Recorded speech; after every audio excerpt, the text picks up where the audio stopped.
And then the end ruined it. I don't want to say don't read the book, just watch the show, but I'm kind of saying don't read the book and watch the show. And they're very weird. Anyways, moving on.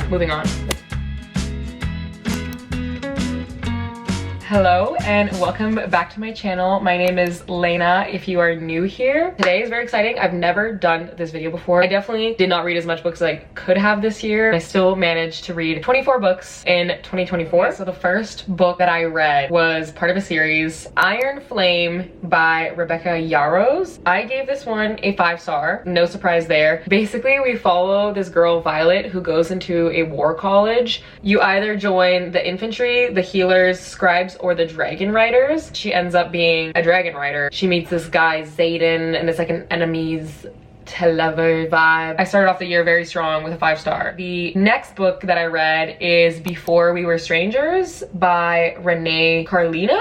Yeah, Renee Carlino. And this is set in New York City. It's kind of like a little second chance romance between two people that met in college. I rated this a 5-star on Goodreads, but thinking back on it now, I think I would rate it more of a 4-star just because there's a bit of a twist that I was not the biggest fan of, but I would rate it more of a 4-star. A very good read. The next 5 books I read was the Shatter Me series. I took a break in between the first book in 2023, and then in 2024 I finished the rest of the series. I remember Shatter Me, I was not that big of a fan, but that's what I read in 2023. Pretty sure I gave it like a 3-star maybe? Basically, you follow this girl named Juliet who has a touch that can kill, so if she touches someone, they die. I gave Unravel Me a 5-star. Next one was Ignite Me, gave that 5 stars. I know this one is everyone's favorite book. I really liked it, but strangely enough, I think I might have liked Unravel Me more. Restore Me, gave it a 4-star. Gave Defy Me 5 stars. And then Imagine Me 4 stars. Thinking back on it now though, it's a very young adult series. I don't think I would give it a 5-star now. I don't know if my frontal lobe is developing. I would say it's probably a 3.5-star series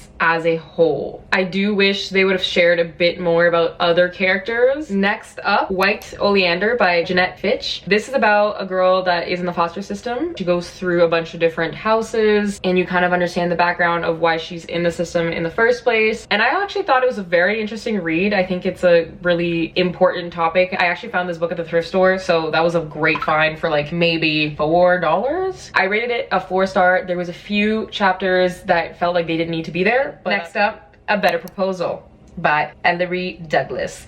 This one I got because it was a book based in Calgary and it was just a little love story, kind of cheesy, but it was funny because some of the places in the book are places that I've been to, so it was just fun to read if you're a local to Calgary. I gave it a 3-star. Nothing crazy, nothing super memorable, but it was a cute read. Okay, next up I read another series that I fully forgot that I read, which I don't know if that's a good thing or a bad thing, but I read Once Upon a Broken Heart by Stephanie Garber.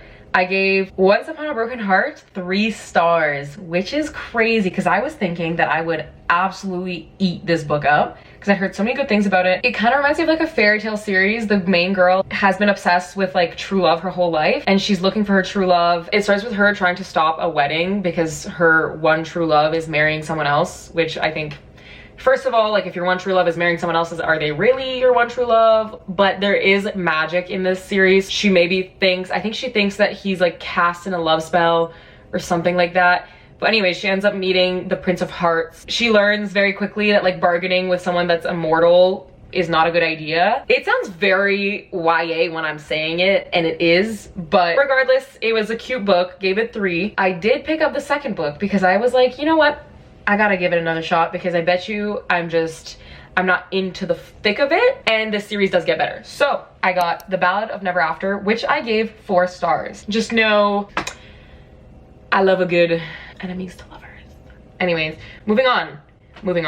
A Curse for True Love, number 3 of the series, I gave a 4-star. Now we get to the part of the year where a book could not grasp my attention. Maybe it was just this one that I picked to read. Emma by Jane Austen. I really want to be one of those people that can read Penguin classics and actually enjoy them, but I genuinely just don't think that's who I am. And I tried. I really tried. I think I got like 200 pages in, but the language that they use was just too it was accurate for its time. The language was too much, like I could not get into the story. I basically just didn't understand what was happening. People were saying that she's actually funny.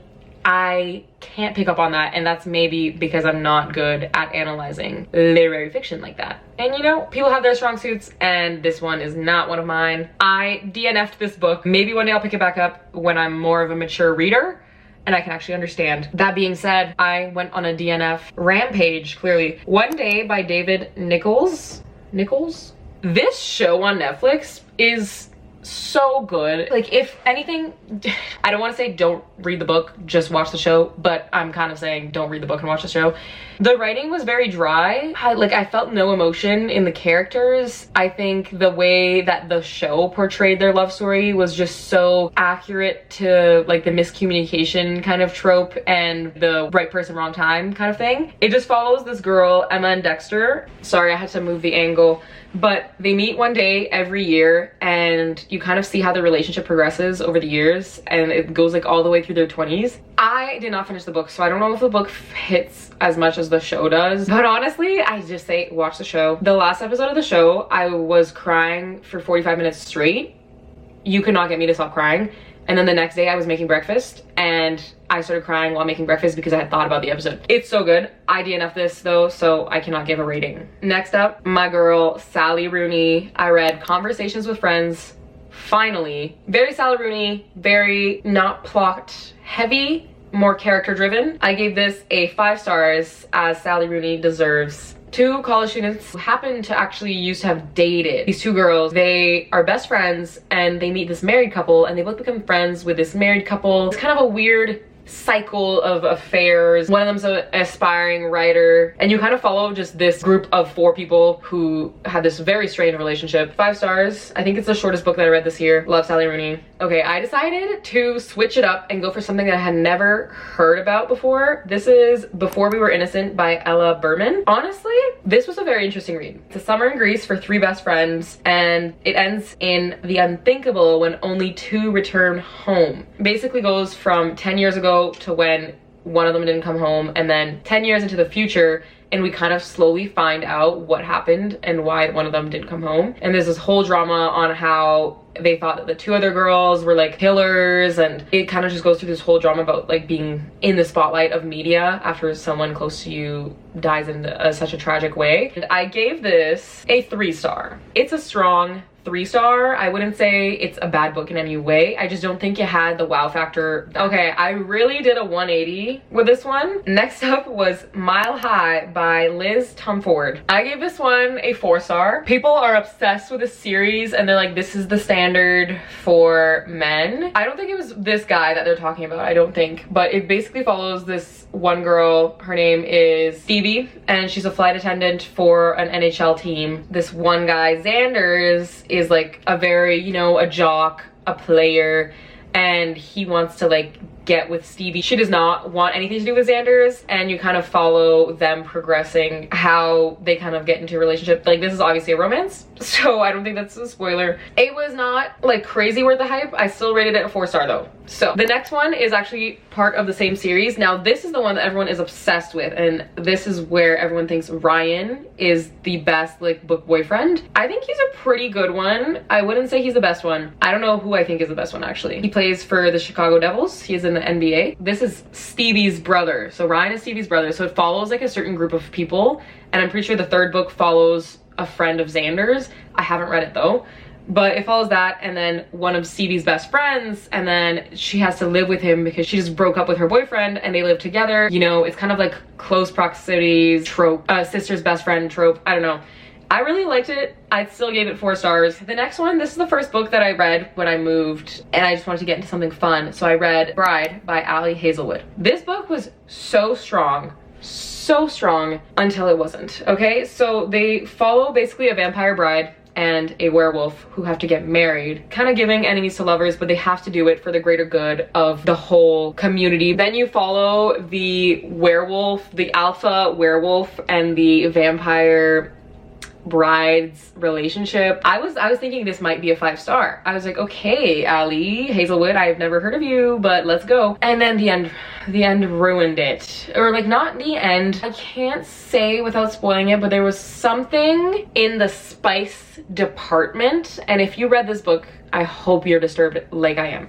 There was something in the spice department that just really did not sit well with me, and I was like, okay, who came up with this? I did not like the concept. It was very strange, and I just think if that wouldn't have been a part of it, like an added factor to the werewolf like genetics, I think the book would have been great. But adding that just ruined it for me. And so I gave it a 3-star because the beginning of the book was very strong. Do with that what you will. Next up, A Hue of Blue by Marie-France Legere, I think. I gave this a 2-star. It read like a Wattpad story, so honestly, not bad. Not bad. I read it because of TikTok, okay? I just saw some quotes from it, and it was very cliche, but like maybe in a good takeaway message way. But it kind of follows this insecure man that I honestly forget his name, Jace. It follows Jace and Blue, who both are very broken people. I think they needed to heal themselves. They are in their 20s. I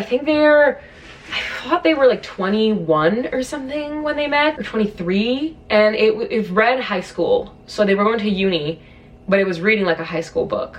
2 stars. 2 stars, I'll leave it at that. Okay, I was simultaneously reading Bunny by Mona Awad. This book was very highly anticipated for me. I heard so many good things about it. I ended up giving it a 4-star. At first, I thought I was actually gonna give it like a 3 or a 2-star. I know, who am I? I know this book is loved by many. So it basically follows this girl. She's a writer, and she's kind of in this workshop group. If you don't know the writing world at school, you go in workshops and you have a bunch of different writers and you talk about your story and they critique your work. And it's like usually a fairly small class of people, especially because she's doing a master's, so it's an even smaller class. The girls in her class are called bunnies, and they're very weird. They like call each other bunny. They're like, oh bunny, you look so cute. Like something's wrong. And she kind of gets involved in this bunny cult thing. And at first I was like just very confused on why this was an idea. And then I kind of started getting the symbolism as I went on. And then at the end, I thought, you know what, it's giving 4 stars. Was weird though. Next up, I read this gigantic book, Magnolia Parks Into the Dark. And wow, I gave this book 3 stars. I love the Magnolia Parks universe, but I don't know why there was so much. Like if I could show you the book right now, I would, but it is such a thick book. I think it's 700 and like something pages. Just so much of it was going in circles between Magnolia and BJ. The whole series is like the London version of Gossip Girl a little bit, but I'm really excited for Daisy Hates. I love Daisy, she's the best, and I love her and Christian, so I'm excited for the next book. But this book was a 3-star. It did have like a good, like it had topics of grief, which I thought were really interesting to kind of intertwine into the series, and I thought that was done well. Okay, second last book that I read this year, the long-awaited read, which is strange that I read this in the fall, but I actually do agree with people when they say this is a fall book. Beach Read by Emily Henry. She was a 3-star for me. I really wanted this one to be a 5-star, but I don't know if I can find a romance that I think is 5 stars now. Everything feels very unrealistic in the romances I read right now. If you have any recommendations for a realistic romance that isn't super cliche, maybe something that's like not a romance but has a subplot of romance. I think Normal People is always gonna be the best romance, and it's not really a romance, but basically it follows 2 writers. We got a lot of books about writers this year. 2 writers that live literally across the windows from each other, like they're neighbors. They actually knew each other back in university, and they had their workshop classes together, which again, workshop classes, pretty small, you kind of know everyone. It follows them trying to both write books that the other does, because they have very different styles in writing, and so they have to go on these little quests to get the person to understand how to write their style. Very cutesy. I liked it. Didn't love it. There was some really good quotes in it, but I just think it was a 3-star romance. Technically, I'm not done my last book of 2024, and I have it physically with me because I brought it on a holiday. Sally Rooney, Intermezzo. This is very interesting because she decided to narrate with stream of consciousness. I've never read a book that is only stream of consciousness. I know some authors do it very well, but I think it's hard to do well. and I'm not surprised that Sally killed it. I'm more than halfway through. This is quite a long book, and some of the chapters are very long. It follows these two brothers that their dad just passed away, and it just touches on topics of grief and acceptance and family relationships, how those can be very strained in certain situations. One of the guys is a lawyer, his name is Peter, and he's in his 30s, and then Ivan is 22 and he's a competitive chess player, hence the chess. And I think using a competitive chess player as one of the main characters is very interesting. I've never read a book like that. I just know I'm gonna love the rest of the book. I can't give this a rating, but I love it so far, and I would be shocked if I didn't continue loving it. That is all the books that I read in 2024. Let me know if you like book videos like this and any recommendations you have for more videos. Reading is so therapeutic, and like the escapism is like no other. I really recommend fantasy if you're looking for like the top tier escapism. If you're looking for like a mediocre escapism, I'd say romance. And then if you're looking for like literary fiction, I can't really help with that, honestly. I'm delving into it, but I'm not that great at it. I'm more in the escapism route, you know? Thank you so much for watching, and I will see you very soon. Bye!